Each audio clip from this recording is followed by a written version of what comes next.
Se fosse governador do Rio de Janeiro, fazer um governo a partir da Rocinha, o que o senhor está dizendo é o seguinte: o Estado precisa ocupar os espaços onde estão os criminosos. Eu sou governador de Goiás, não tem um palmo de terra em Goiás que eu e a segurança não transite. Mais um vídeo, família brasileira. Hoje a gente vai ver o Caiado dando aquela torada pesada no Reinaldo de Azevedo.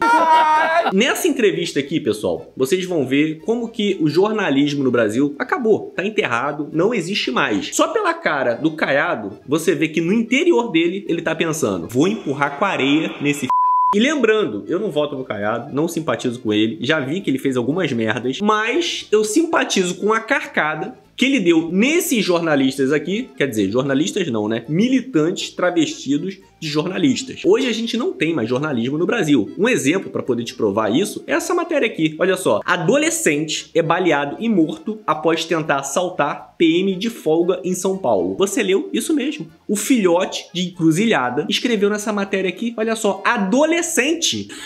Não é possível. E aí logo depois ele escreve: tentou assaltar. Não é adolescente ou filha de uma p...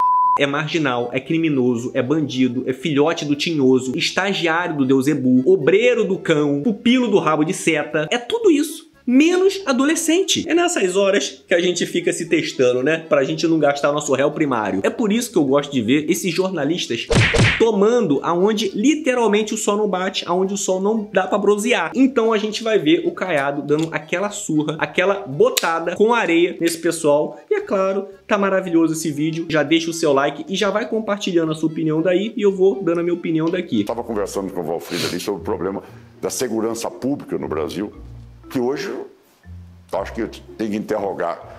Nós vivemos no Estado Democrático de Direito no Brasil? Sem dúvida que não. Não é que é o Estado Democrático de Direito se eu tenho o Estado constituído e o Estado das facções. Tá bravo. Qual é o tamanho dele hoje no Brasil? Ele é maior ou ele é menor? Ele é mais poderoso ou menos poderoso? E o cidadão fica totalmente enclausurado porque as autoridades se acovardaram diante do poder, tá certo? De retaliação, de agressão, de ameaças e de poder financeiro dessas facções. E se acovardaram porque vivem dentro de uma bolha. Mas a sociedade no geral, a população, o seu João e a dona Maria que pegam o ônibus 5 horas da manhã, não tem como fazer isso. Eu não conheço nenhum país onde se tem uma democracia plena que você diga: não, aqui é o território do PCC. Não existe. Aqui é o território do Comando Vermelho. Aqui é o território da tal facção. Eu não conheço isso. Então isso, Reinaldo, é uma matéria que não pode ser não estou vendo, não vi, não sei o quê. Cidadão foi lá, roubou. É igual era no meu estado. Cheguei, 34 caminhonetes diesel era por dia que se roubava dentro da capital. A zona do entorno de Brasília ali era a facção A, que tomava conta, era a facção B, só pode entrar se pagar pedágio, só pode entrar se tiver autorização aqui da facção. Aqui no Rio de Janeiro também tá assim. Tem alguns lugares do Rio de Janeiro que nem o Uber chega. Você tem que pegar a Kombi, a condução lá dos caras lá, e aí você tem que ir até o local que você quer ir para você pegar um Uber para você sair. É assim que tá funcionando. Certo? Em 2 minutos, Goiás é o estado mais seguro do Brasil, é o menor seguro de carro. O cidadão vive na fazenda, vive na cidade, vive no bairro dele, vive em tudo quanto é lugar, leva a criança para passear na praça, leva o outro para poder pegar o ponto de ônibus. Acabou a brincadeira. Acabou a brincadeira. Goiás é um estado 100% seguro. A Amazônia já não é mais de produtor rural, já não é mais de brasileiro, ela é das facções e do narcotráfico. E essa realidade ela vai ser enfrentada como? Por exemplo, eu fui médico no Rio de Janeiro. Eu ia no Morro do Borel, no Morro da Rocinha, atender paciente. Aquela época minha, era do jogo do bicho, não sei o quê e tal. Mas não tinha essa violência. Eu entrava com a ambulância lá, pegava as pessoas e voltava. Hoje em dia, como é que você vai para circular na região? Não vai. Eu li alguns dias que o senhor não nega que possa ser candidato em 2026. Ainda bem, tomara que não negue. Porque eu, como sempre tive esse estilo meu, muito direto, tá certo? Eu não fico tentando buscar, quem sabe, talvez, mais ou menos. Eu nunca fui assim, né? Eu sempre fui muito direto nas minhas coisas. Pelo contrário, o que eu vejo hoje é que até as dificuldades que eu tive no processo eleitoral, onde teve um candidato dele, defendido por ele, a governador do estado de Goiás, hoje eu tenho a simpatia, o respeito de todos eles, tá certo? nessa minha posição como governador do estado, tá certo? Pela minha coerência que mantive durante o tempo todo. Isto tudo é que me faz ter esse diferencial hoje na avaliação da população do meu estado de Goiás e que traz reflexos hoje para a política nacional. Eu vou buscar junto ao meu partido a condição de poder estar ali entre os pretensos candidatos para ser candidato a presidente da República mesmo. Eu não tenho dúvida, eu não tenho ali mais ou menos, quem sabe, talvez, eu não tenho essa conversa. Agora, isso aí não é só a intenção do Ronaldo Caiado, isso é a construção de um processo político, de um processo partidário, dentro de articulações que você não pode passar, como se diz, o carro adiante dos bois. Agora é hora de você conversar com as lideranças políticas, de você fazer uma aglutinação de partidos. Qual é o candidato que vai melhor representar tudo isso numa eleição de 2026? Qual é a experiência que ele tem, não na teoria, não na tese do achismo, mas o que ele já fez que pode comprovar que diante de situações como essas, já morei na França, já percorri muitos países democráticos ali, mas nunca vi essa flexibilização, essa concessão, esse acovardamento diante de algo que está tomando conta da América Latina. Fui convidado pelo Macri para debater sobre narcotráfico ocupando o executivo dos países da América Latina. Eita, pé. Ex-presidentes e vice-presidentes de todos os países, do México ao Chile, estavam presentes lá em Buenos Aires e mostrando que hoje a ascendência deles já é total na definição das eleições ou no comando como candidatos. Mas o senhor pode contestar e dizer que não é isso, mas os números do Anuário da Segurança Pública, por exemplo, os mortos por 100 mil habitantes, mortes violentas de Goiás, é 3 vezes a de São Paulo. Mas tá matando quem? Sério. Tá matando anjinho, né? Tá matando gente de bem, né? Não, tá matando vagabundo, cara. Se tá matando vagabundo, tem que matar cada vez mais mesmo. Bom, mas o problema... Eu tô perguntando, veja, eu tô perguntando se é o mais seguro. A minha polícia foi feita para cuidar da população. Sim. Eu não tenho polícia para se acovardar diante de facínoras, não. A minha polícia tá lá. Eu pergunto a você entra em Paraisópolis à noite? Já entrei, mas consegui sair, mas de qualquer modo, eu não tô dizendo que é fácil de entrar. Porque sabe que é difícil, né? Entrar onde tem o crime organizado. Eu quero que você me diga um lugar em Goiás que você não entra em qualquer hora da noite e transita tranquilamente com seu relógio, tá certo? Anda de carro, vida aberta. No Rio de Janeiro você entra também. Você não sabe se você vai sair, né? Mas você entra. Na rua, transita com total tranquilidade. Agora, se o bandido resolve enfrentar a minha polícia, aí é diferente. Não, mas essas mortes que eu tô dizendo não é morte da polícia, é morte da população. São mortes violentas por 100 mil habitantes. Deve ser de aluno, né? De escola pública, deve ser de trabalhador, né? Tá certo. Você vê hoje a Bahia, hoje chegou em patamares, Bahia é enorme, aonde você perde o comando da segurança e as facções se enfrentam. É o dobro de Goiás. Qual é que é a matéria hoje que está na mídia internacional? É a facção do México, da Colômbia, da Venezuela, disputando com o PCC o Comando Vermelho o domínio da Amazônia. Então, o que eu vejo hoje, e que está sendo muito colocado à margem da discussão, é a situação da fragilidade da segurança pública no Brasil hoje. Ela hoje, tem um dado agora que vocês publicaram, como você mantém essa informação toda, a Força Nacional consumiu até agora 10 milhões de reais lá no Rio de Janeiro. Não prendeu nenhum bandido e nenhuma arma. Não, tem lugar aqui no Rio de Janeiro que se acontecer alguma coisa perto da sua casa, você não pode denunciar o vagabundo. Porque se você denunciar o vagabundo, ele até vai preso um dia. Aí no outro dia ele tá solto e você mora no mesmo lugar. Aí você vai fazer o quê? 10 milhões de reais estão lá. Então eu pergunto a você, onde é que está o Estado? Você sabe que eu vim aqui para contestar, né? Ele é bom, mas eu também vou apertar ele. O senhor foi contra a política de armas do Jair Bolsonaro nos 4 anos? Porque... Não fui contra, não. Não fui contra, não. Não fui Ela contra. não ajudou? Não fui contra, não. Não fui contra de maneira nenhuma. Não fui contra mesmo, tá certo? Hoje, o cidadão em Goiás não precisa mais porque eu tenho as melhores armas nas mãos dos policiais.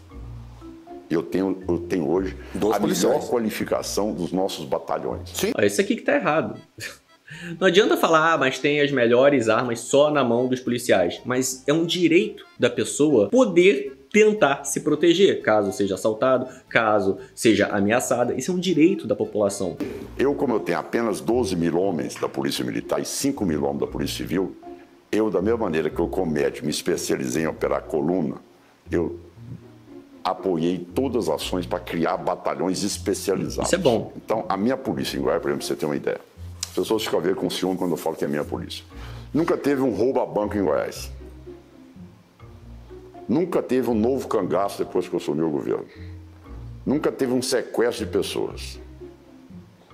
E o cidadão hoje paga o seguro mais barato do Brasil e transita em tudo quanto é lugar. Há poucos dias eu recebi uma homenagem. Joalheiros. Joalheria tinha uma quadrilha em São Paulo famosa. Roubava todas as joalherias que tinham Rolex. Era famosa aqui. Roubou Campinas toda, roubou Ribeirão Preto, roubou São José do Rio Preto, doido de doido. Chegou em Goiás, roubou uma joalheria lá num shopping flamboyante de Goiás. Foi lá, levou os relógios todos, tá certo? Às 7 horas da noite, às 9 horas da noite, todos já tinham sido resolvidos e, ao mesmo tempo, todos os relógios haviam sido devolvidos. Aí eu recebi uma comenda que nunca no Brasil se viu, tá certo?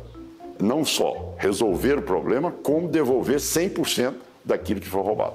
O senhor admite que o senhor vive uma circunstância que, por exemplo, no Rio de Janeiro, talvez não funcione? Se eu chegasse no governo do Rio de Janeiro, eu mudava para a Rocinha. Opa, vamos lá?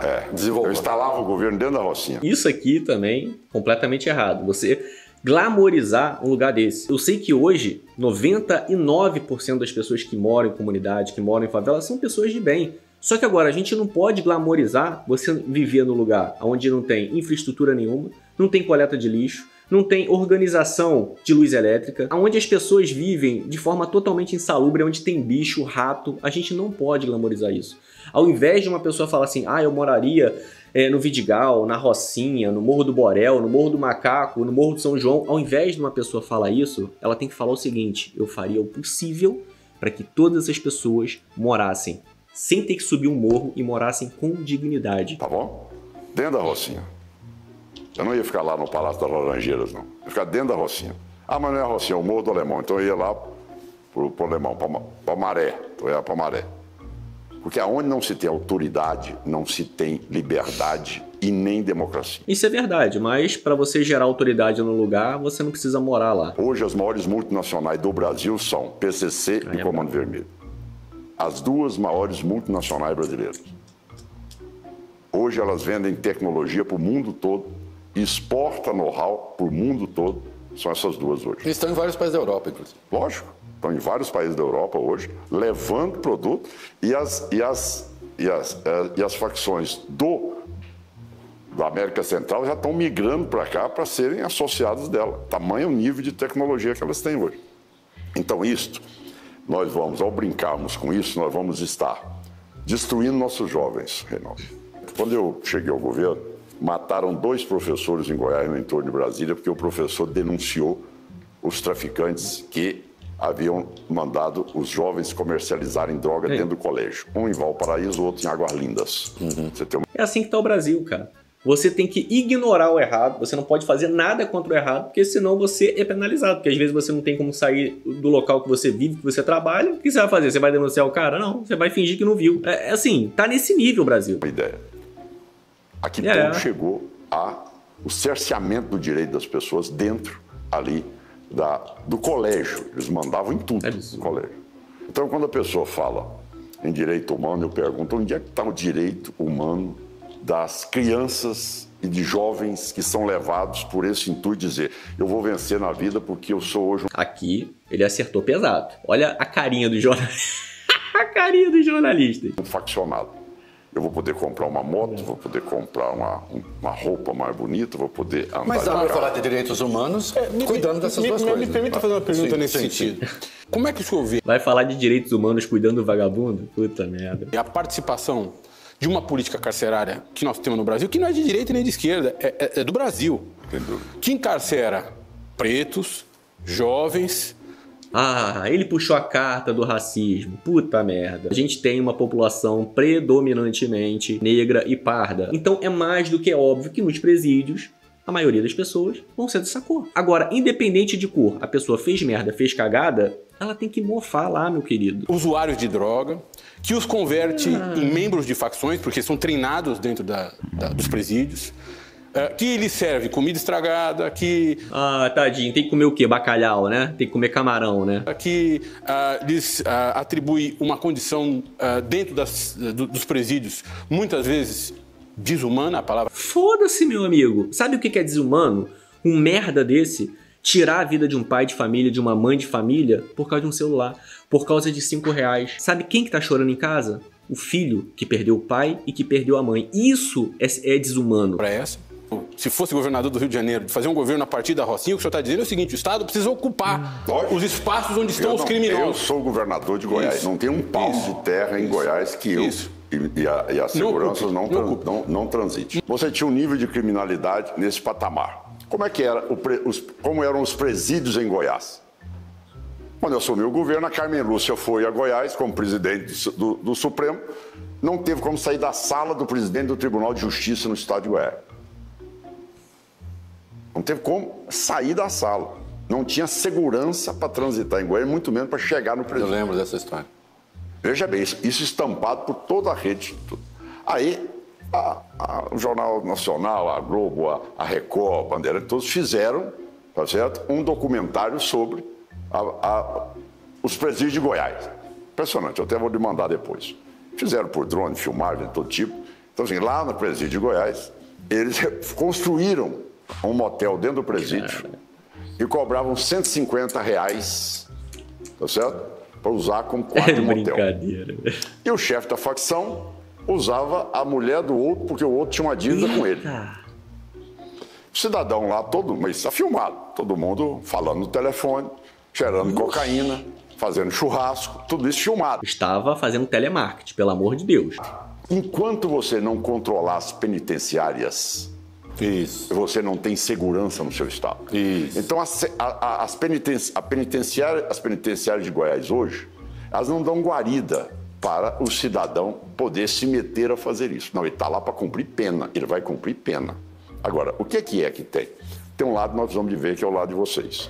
Primeiro, quantos estão presos sem ser julgados? Olha como é que o jornalista ficou feliz. Vai soltar bandido! Não, quantos estão presos sem ser julgados? 400 mil, mais 50%. Quando você tem os faccionados com total liberdade, ele ameaça os outros e não deixa com que eles se integrem para poder ser ressocializados. Trabalhar, poder estar lá fazendo serviço de marcenaria, ou se não de confecção, ou se não na área do que ele desejar ali dentro, que tem todas as estruturas montadas para ele, porque o faccionado não admite trabalhar. Então, isso tudo é o que eu fiz. Não. Essa penitenciária aqui de segurança máxima, aqui está o Comando Vermelho. Essa aqui de segurança máxima, no outro lugar. Essa aqui está o PCC. Então, a partir daí, eu cheguei àquilo que se chama segurança plena em Goiás. Porque os cabeças não tiveram mais acesso a nada. Não tiveram mais como mandar da ordem, nem determinar, e nem serem temidos dentro das penitenciárias. Aí o colega meu disse: mas Caiado, daí 4 anos, meu amigo, eu vou largar isso e vou fazer tantos inimigos na minha vida? Deixa isso acontecer. Então, o que está faltando no país é exatamente uma política que mostre resultados. Por que é que não se faz? A maioria dos governantes tem dono. Tem dono? Dono. Opa! Não sei o quê, afinal de contas eu te financiei, o que você está fazendo isso aí? Certo? Mas não é da democracia isso? Quem tem que indicar o comandante da Polícia Militar sou eu. Não é porque o cara tá te apoiando, tá te ajudando pra você virar governador, prefeito, seja o que for, que ele tá te comprando, né? Ele tem que ter essa ideia. Eu estou apoiando o cara porque eu acho que ele vai fazer uma boa administração do meu dinheiro e das outras pessoas que vivem em sociedade comigo. Agora, o cara que já entra com essa cabeça de, vou dar um dinheirinho pra você e aí você vai fazer o que eu quero, quem é errado é o cara. Entendeu? E quem é errado é quem pensa que isso tá certo. Você vê o jornalista aqui falando: então se for assim não vai ter mais democracia se o cara não puder falar nada. Não, o cara não pode falar nada. Se ele tá te ajudando é pra você administrar direito, meu querido. Esses são os tipos de jornalistas que se dizem imparcial e ainda defendem a regulação da internet. Comenta aqui embaixo o que você acha hoje da mídia tradicional. Eu acho que a mídia tradicional hoje é responsável pelo menos por 80% da tragédia que a gente está vivendo no nosso país hoje, por causa da omissão em fiscalização em tudo que está acontecendo no nosso país, e essa mídia está de olhos fechados. Enfim, você sabe por quê. Comenta aqui embaixo a sua opinião, deixe seu like, compartilhe o vídeo e já confere se você está inscrito no canal. E a gente se vê aonde, meus queridos? A gente se vê no próximo vídeo, seu animal.